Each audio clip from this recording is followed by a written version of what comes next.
AP DGP Rajendranath రెడ్డిపై కేంద్ర ఎన్నికల సంఘం బదిలీ వేటు వేసింది. ఆయన్ని తక్షణమే బదిలీ చేయాలని, ఎన్నికల విధులు అప్పగించకూడదని సీఎస్కి ఆదేశాలిచ్చింది. ఈ రోజు ఉదయం 11 గంటల్లోగా 3 డీజీ ర్యాంక్ అధికారుల జాబితా పంపాలని స్పష్టం చేసింది. డీజీపీని బదిలీ చేయాలని గత కొంతకాలంగా విపక్షాల నుంచి పెద్ద సంఖ్యలో ఫిర్యాదులు రావడంతో ఈసీ ఈ చర్యలు తీసుకుంది.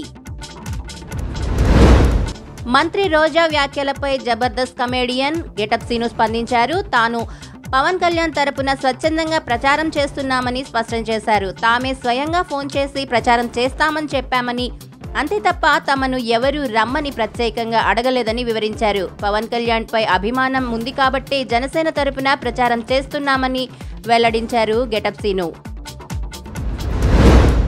వైసీపీ పాలన 3 కబ్జాలు 6 సెటిల్మెంటులుగా ఉందని జనసేనాని పవన్ కళ్యాణ్ అన్నారు. కూటమి అధికారంలోకి వచ్చిన తొలి ఏడాదిలోనే ఉద్యోగులకు భద్రత కల్పిస్తామని హామీ ఇచ్చారు. ఏడాదికి 4 లక్షల చొప్పున 5 ఏళ్లలో 20 లక్షల ఉద్యోగాలు కల్పిస్తామన్నారు పవన్ కళ్యాణ్. నిరుద్యోగ భృతి కింద నెలకు 3,000 ఆర్థిక సాయం అందజేస్తామన్నారు. తునిలో నిర్వహించిన వారాహి విజయభేరి సభలో ఆయన ఈ హామీలిచ్చారు.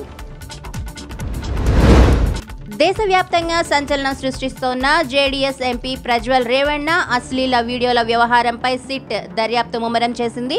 డిప్లొమాటిక్ పాస్పోర్ట్తో జర్మనీకి వెళ్లిన అతడి కోసం ఇంటర్పోల్ ద్వారా బ్లూ కార్నర్ నోటీసులు జారీ చేసినట్లు కర్ణాటక మంత్రి పరమేశ్వర వెల్లడించారు.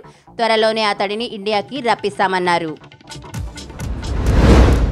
YCP social media in-charge Sajjala Bhargav రెడ్డిపై సిఐడి విచారణకు ఎన్నికల సంఘం ఆదేశించింది. సోషల్ మీడియాలో చంద్రబాబుపై తప్పుడు ప్రచారం చేస్తున్నారని ఈసీకి టీడీపీ ఫిర్యాదు చేసింది. పెన్షన్లు అందకపోవడానికి చంద్రబాబే కారణమంటూ ఐవీఆర్ఎస్ ద్వారా ఓటర్లు పెన్షన్దారులను తప్పుదోవ పట్టించారని ఫిర్యాదులో పేర్కొంది.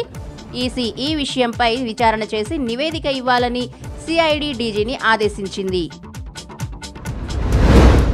ప్రముఖ తెలంగాణ జానపద కళాకారుడు కిన్నెర మొగలయ్యను కలిశారు కేటీఆర్. గత ప్రభుత్వం ఇస్తున్న నెలవారీ ఆర్థిక సాయాన్ని కాంగ్రెస్ ప్రభుత్వం నిలిపేసరికి ఆయన ఇబ్బంది పడుతూ కూలి పని చేసుకుంటున్నట్లు వచ్చిన వార్తలపై స్పందించిన కేటీఆర్ ఆయనకు కొంత ఆర్థిక సాయం అందించారు. అంబటి రాంబాబు నీచుడు, ఆయనకి ఓటేయొద్దంటూ ఆయన అల్లుడు డాక్టర్ గౌతమ్ ఓ వీడియోని విడుదల చేయడం సంచలనం సృష్టించింది. దీనిపై ఆయన స్పందించారు. తన అల్లుడి మాటల వెనుక పవన్ కళ్యాణ్ ఉన్నాడన్నారు. చంద్రబాబు అందుకు సపోర్ట్ చేస్తున్నాడన్నారు అంబటి రాంబాబు. ఇది దుర్మార్గం అన్నారు అంబటి రాంబాబు. ఒక కుటుంబ విషయాన్ని ఇంత తీవ్ర స్థాయిలో రచ్చకీడ్చి రాజకీయ లబ్ధి పొందడాన్ని ఏమనాలి అని మండిపడ్డారు అంబటి రాంబాబు. రేవంత్ రెడ్డిపై కేటీఆర్ మండిపడ్డారు. కాంగ్రెస్ అమలు చేస్తున్న పథకాలు అభివృద్ధి కనబడాలంటే చీర కట్టుకుని ఆర్టీసీ బస్సు ఎక్కు అంటూ రేవంత్ రెడ్డి చేసిన వ్యాఖ్యలకు కేటీఆర్ కౌంటర్ ఇచ్చారు. నిర్మల్ కాంగ్రెస్ సభలో రాహుల్ గాంధీ మాట్లాడుతూ తెలంగాణలో ఆడబిడ్డలకు నెలకు 2,500 ఇస్తున్నామని చెప్పడాన్ని ప్రస్తావిస్తూ విమర్శలు గుప్పించారు. ఈ మేరకు ఆయన సోషల్ మీడియాలో ట్వీట్ చేశారు.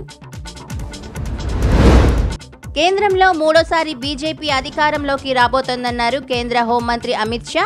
కుమురం భీం జిల్లాలోని కాగజ్ నగర్ ప్రచార సభలో సంచలన ప్రకటన చేశారు. ఈసారి అధికారంలోకి రాగానే ఎస్సీ, ఎస్టీ, ఓబీసీలకి రిజర్వేషన్లు పెంచుతున్నట్లు ఆయన ప్రకటించారు. రిజర్వేషన్లు రద్దు చేస్తామని కాంగ్రెస్ అబద్ధాలు చెప్తోందని ఆయన ఆరోపించారు. తెలంగాణ ప్రభుత్వం కాంగ్రెస్ పార్టీకి నిధులు ఇచ్చే ఏటీఎంలా మారిందని ఆరోపించారు హోంమంత్రి అమిత్ షా. మంత్రి పెద్దిరెడ్డి రామచంద్రారెడ్డికి చంద్రబాబు స్ట్రాంగ్ వార్నింగ్ ఇచ్చారు. పెద్దిరెడ్డి అరాచకాలన్నీ లెక్క పెడుతున్నామన్నారు. ప్రతి దాన్ని సెటిల్ చేస్తామన్నారు చంద్రబాబు.